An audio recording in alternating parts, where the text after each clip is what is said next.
प्रभु तेरी वाणी जीवन की रोटी, नैनों की ज्योति अंधेरा मिटाती।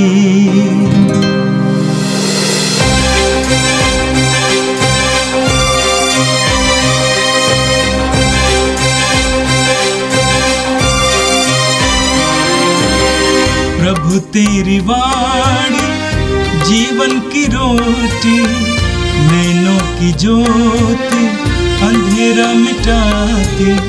प्रभु तेरी वाणी जीवन की रोटी, नैनों की ज्योति अंधेरा मिटाती। वाणी वाणी वाणी वाणी वाणी पवित्र है, शाश्वत है, जीवन का मन्ना है। 1 जुलाई शुक्रवार। पहला पाठ नबी आमोस का ग्रंथ, अध्याय 8, पद संख्याएं 4 से 6, 9 से 12। तुम लोग मेरी यह बात सुनो, तुम जो दीनहीन को रौंदते हो और देश के गरीबों को समाप्त कर देना चाहते हो।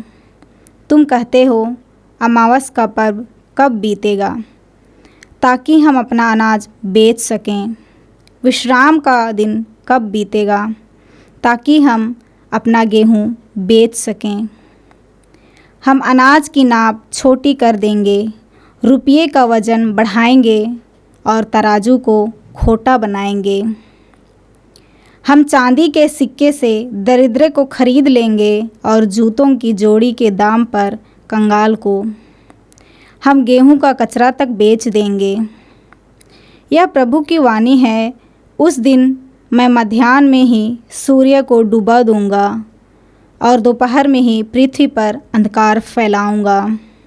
मैं तुम्हारे पर्वों को शोक में और तुम्हारे गीतों को विलाप में बदल दूंगा। मैं सबों को टाट के कपड़े पहनाऊंगा और सबों के सिर का मुंडन कराऊंगा। मैं इस देश को वही शोक दिलाऊंगा जो इकलौते पुत्र के लिए होता है, और इसका अंतिम दिन बहुत कड़वा होगा। यह प्रभु की वाणी है। वे दिन आ रहे हैं जब मैं इस देश में भूख भेजूंगा, रोटी की भूख और पानी की प्यास नहीं, बल्कि प्रभु की वाणी सुनने की भूख और प्यास।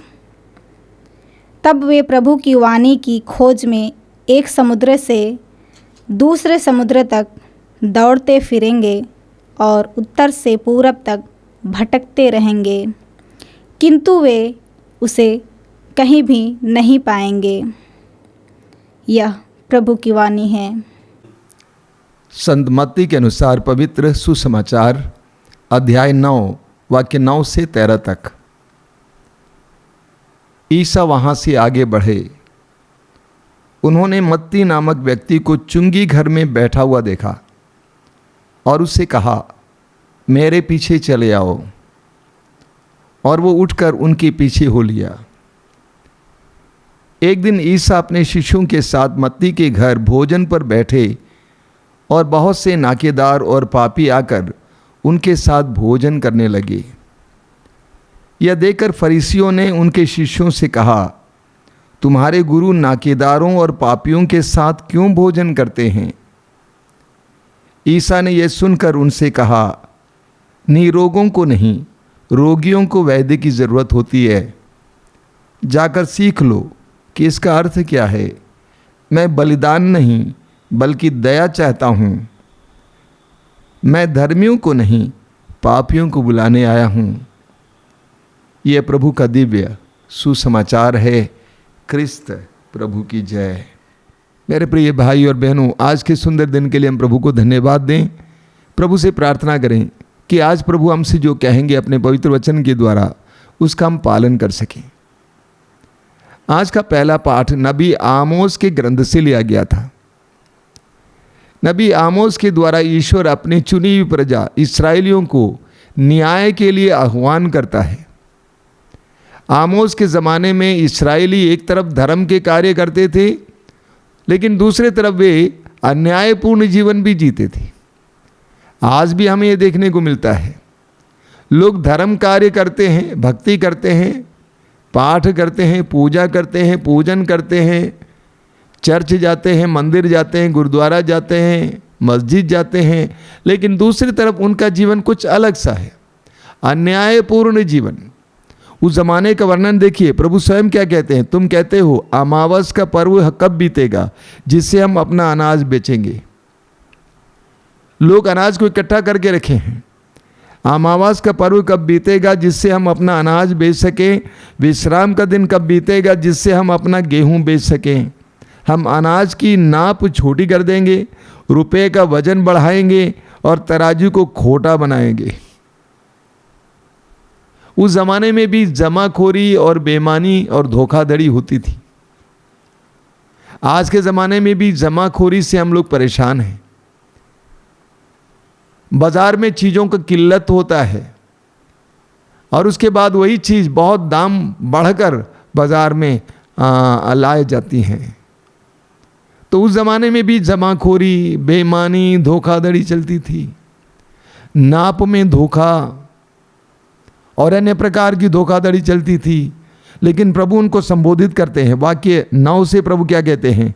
प्रभु कहते हैं, उस दिन में मध्याह्न में ही सूर्य को डुबा दूंगा और दोपहर में ही पृथ्वी पर अंधकार फैलाऊंगा। मैं तुम्हारे पर्वों को शोक में और तुम्हारे गीतों को विलाप में बदल दूंगा। अन्याय का परिणाम विपत्तियां हैं। अन्याय का परिणाम विपत्तियां हैं। हम सूक्ति ग्रंथ के अध्याय 15 में पढ़ते हैं। सूक्ति ग्रंथ के अध्याय 15 उसके वाक्य 27 में पढ़ते हैं, पाप की कमाई एकत्र करने वाला अपना घर संकट में डालता है। पाप की कमाई एकत्र करने वाला अपना घर संकट में डालता है। सूक्ति ग्रंथ के अध्याय 13 वाक्य 21 में हमने पढ़ा है, हम पढ़ते हैं कि विपत्ति पापी का पीछा करती है। जो अन्याय करता है उसका नतीजा उसको भोगना होगा। उसी तरह सूक्ति ग्रंथ की अध्याय 21 उसके वाक्य 6 में लिखा हुआ है। सूक्ति ग्रंथ अध्याय 21 उसके वाक्य 6 में प्रभु स्पष्ट शब्दों में समझाते हैं। अध्याय 21 वाक्य 6 में लिखा हुआ है, झूठ से कमाया हुआ धन असार है और वह मृत्यु के पाश में बांध देता है।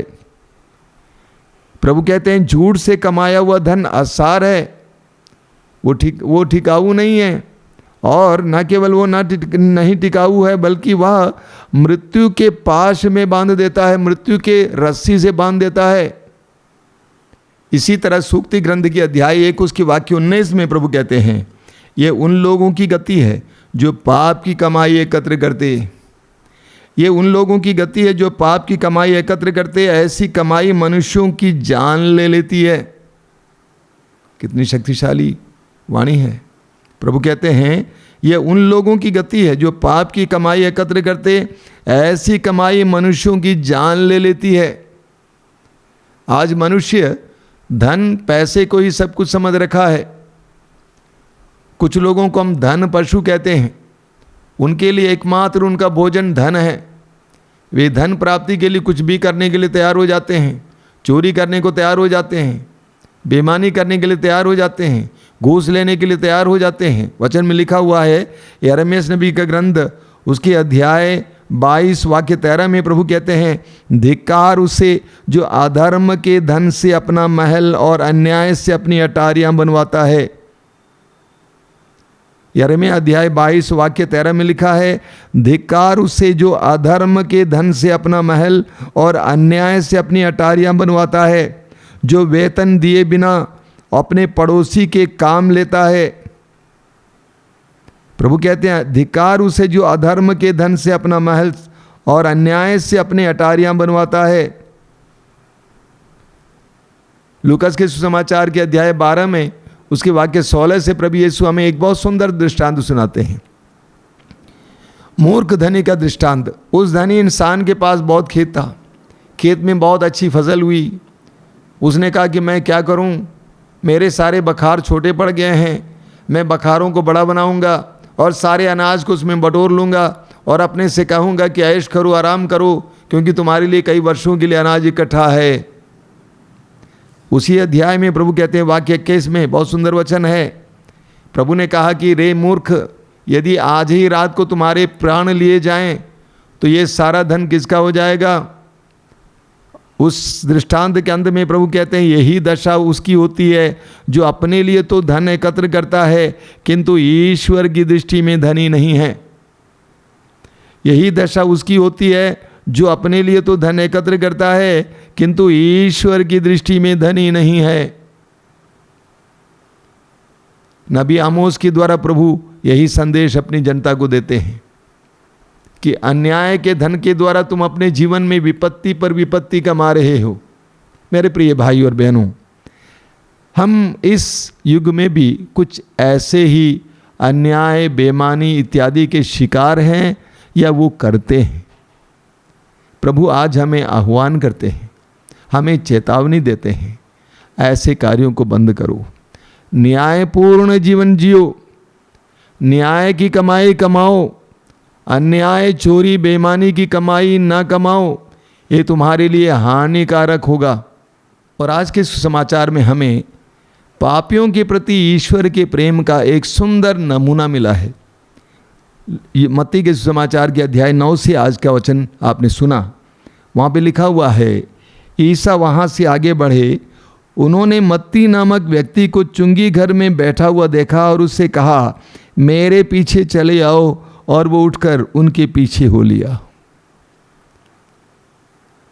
मत्ती चुंगी लेने वाला था और काम में व्यस्त था। उस समय प्रभु ने उसको बुलाया।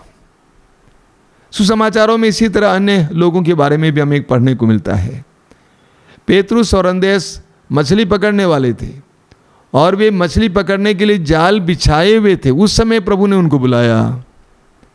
इसी तरह याकूब और योहन मछुए थे, वे अपने जाल को धो रहे थे, मरम्मत कर रहे थे, उस समय उनको बुलाया।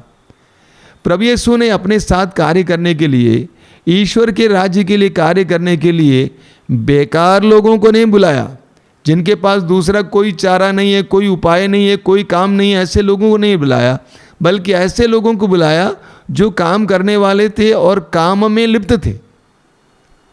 प्रभु ने मत्ती को भी इसी तरह बुलाया। वो चुंगी घर में बैठा हुआ था, काम करने के लिए बुलाया और मत्ती ने सब कुछ छोड़कर यीशु का अनुगमन किया। दूसरी बात, प्रभु यीशु जानते थे कि मत्ती चुंगी लेने वाला है, नाकेदार है, और यहूदी लोग नाकेदारों को पापी समझते थे क्योंकि वे रोमी सम्राट के लिए चुंगी लेते थे और बेईमानी भी करते थे। कुछ रोमी सम्राट को दिया जाता था, कुछ अपनी जेब में भी डालते थे। इसीलिए चुंगी लेने वाले नाकेदार उस समय यहूदियों के द्वारा तिरस्कृत थे, पापी माने जाते थे। प्रभु यीशु ने मत्ती को बुलाकर ईश्वर के राज्य के लिए कार्य करने के लिए, अपने सहयोगी बनने के लिए बुलाकर ईश्वर के हृदय के भाव को हमारे सामने रखा है। ईश्वर हमारे पापों को नहीं देखता है, ईश्वर हमारे हृदयों को देखता है। ईश्वर के लिए सभी बराबर हैं, ईश्वर सबको प्यार करता है। प्रभु यीशु की मृत्यु के लिए, दुख भोग के लिए एक कारण यह है, यहूदियों ने जिन लोगों को तिरस्कृत किया था, पापी ठहराया था, पापी समझकर दूर रखे थे, प्रभु यीशु ने उन्हीं को अपने सहयोगी बना लिए। ये यहूदी लोग समझ नहीं पाए, यहूदी लोग इस बात को स्वीकार नहीं कर पाए, लेकिन प्रभु ने ऐसे किया और इस प्रकार ईश्वर के हृदय की उस बात को हमारे सामने रखा कि ईश्वर सबसे प्यार करता है, हमारी भलाई देखकर नहीं। मत्ती के सुसमाचार के अध्याय 5 में स्पष्ट शब्दों में प्रभु कहते हैं, वो भले और बुरे दोनों पर अपने सूर्य को उगाता है और वृष्टि भेजता है। वो पक्षपात नहीं करता है, वो सबको प्यार करता है। आगे हम पढ़ते हैं कि प्रभु यीशु मत्ती के घर पर भोजन पर बैठ गए और वहाँ पर बहुत सारे नाकेदार भी आ गए, चुंगी लेने वाले आए भोजन पर बैठने के लिए। कुछ फरीसी लोगों ने यीशु के शिष्यों को बुलाया और पूछा कि ऐसा क्यों हो रहा है कि आपके गुरु पापियों के साथ बैठकर भोजन करते हैं। तब प्रभु यीशु ने उनकी बात को सुनकर एक सुंदर बात कही। क्या बात है? निरोगों को नहीं, रोगियों को वैद्य की जरूरत होती है। निरोगों को नहीं बल्कि रोगियों को वैद्य की जरूरत होती है। प्रभु यीशु अपने आप को वैद्य कहते हैं। प्रभु यीशु अपने आप को वैद्य कहते हैं। प्रभु यीशु वास्तव में वैद्य थे ही। सुसमाचारों में हम पढ़ते हैं कि प्रभु यीशु चारों ओर घूम घूम कर रोगियों को चंगा करते थे, ना केवल शारीरिक रोगों से बल्कि मानसिक रोगों से, आत्मिक रोगों से। प्रभु यीशु सच्चे वैद्य थे जो न केवल शारीरिक रोगों से चंगाई देते थे बल्कि आत्मिक रोगों से और मानसिक रोगों से भी चंगाई देते थे। वो सच्चे वैद्य निकले। प्रभु यीशु कहते हैं, आगे कहते हैं, प्रभु कहते हैं, मैं धर्मियों को नहीं पापियों को बुलाने आया हूँ। एक बहुत बड़ी घोषणा है। प्रभु कहते हैं मैं धर्मियों को नहीं बल्कि पापियों को बुलाने आया हूँ। प्रभु यीशु के जन्म से पहले ही स्वर्गदूत ने यूसुफ से कहा था आप उसका नाम यीशु रखेंगे क्योंकि वो अपने लोगों को उनके पापों से बचाएंगे। प्रभु यीशु मुक्तिदाता बनकर आए, पाप से पापियों को छुड़ाने के लिए आए। योहन के सुसमाचार के अध्याय 3 वाक्य 17 में प्रभु कहते हैं ईश्वर ने अपने पुत्र को इस संसार में इसीलिए नहीं भेजा कि वो संसार को दोषी ठहराए बल्कि इसीलिए भेजा कि संसार उसके द्वारा मुक्ति प्राप्त करे। यीशु पापियों को बचाने के लिए आए, पाप से छुड़ाने के लिए आए थे। लूकास के सुसमाचार के अध्याय 19 वाक्य 10 में प्रभु यीशु कहते हैं जो खो गया था मानव पुत्र उसी को ढूंढने और बचाने आया है। प्रभु यीशु अपने कार्य को अपने सामने रखते हैं। प्रभु यीशु समाज के सामने झुकते नहीं हैं। प्रभु यीशु पाखंडियों के सामने झुकते नहीं हैं बल्कि अपने मिशन को अपने सामने रखते हैं कि मैं पापियों को बुलाने के लिए आया हूँ। मेरा यही दौत्य है, मेरा यही काम है, मेरा यही मिशन है। पहला तिमोथी अध्याय 1 वाक्य 15 में संत पौलुस कहते हैं यह कथन नितांत विश्वसनीय है। क्या? कि यीशु मसीह पापियों को बचाने के लिए संसार में आए। प्रभु यीशु इस संसार में पापियों को बचाने के लिए आए और यही हमारे लिए सुसमाचार है कि यीशु हम पापियों के लिए आए। यीशु ने मत्ती को बुलाकर एक नाकेदार को अपना सहयोगी बनाकर इस बात को स्पष्ट रूप से हमारे सामने रखा है कि मैं पापियों को बुलाने आया हूँ। मैं ईश्वर के राज्य के कार्य के लिए पापियों को सहयोगी बनाता हूँ। मेरे प्रिय भाई और बहनों, ये हमारे लिए एक आनंद का विषय है। हम सभी पापी हैं लेकिन प्रभु हमारे पापों को नहीं देखते हैं, हमारे हृदय को देखते हैं और प्रभु हमें अपनाते हैं। हमारे पापों के बावजूद अपने कार्य में इस्तेमाल करते हैं। कई लोग सोचते हैं कि फलाना व्यक्ति पापी है, अपराधी है, कैसे प्रभु उसको बुला सकते हैं अपने कार्य के लिए? बुला सकते हैं। मत्ती को बुलाकर प्रभु ने हमारे सामने एक बहुत बड़ा प्रमाण दिया है इस बात के लिए कि वह हमें प्यार करते हैं। आइए हम प्रार्थना करें। प्रभु यीशु समय के लिए धन्यवाद देते हैं, आज के सुंदर वचनों के लिए धन्यवाद देते हैं। तूने हमें आनंदित किया है। हम सभी पापी हैं, हमारे पापों के बावजूद तूने हमें चुना है, अपने कार्य के लिए इस्तेमाल करने के लिए निर्णय लिया है। जिस तरह तूने मत्ती को बुलाया और मत्ती ने अपना काम छोड़कर तेरा अनुगमन किया, उसी तरह हमें भी कृपा दीजिए ताकि हम भी तेरे साथ चल सकें। अपने काम से बढ़कर तेरे राज्य के कार्य को महत्व देने के लिए कृपा दीजिए। साथ ही साथ इस सत्य को जानने की कृपा दीजिए कि तू हम पापियों को बुलाता है, इस्तेमाल करता है क्योंकि तू हमें प्यार करता है। ये प्रभु यीशु इन वचनों को सुनने वाले मेरे भाई बहनों को आशीर्वाद दीजिए। वे जहाँ कहीं भी जाएं, जो भी करें, वहाँ पर तेरी आशीष हो। हर प्रकार के बंधन से बचा के रखना, हर प्रकार के फंदे से बचा के रखना। हमारी इस प्रार्थना को ग्रहण करिए यीशु, आमीन। प्रभु तेरी वाणी जीवन की रोटी, नैनों की ज्योति अंधेरा मिटाती। वाणी वाणी वाणी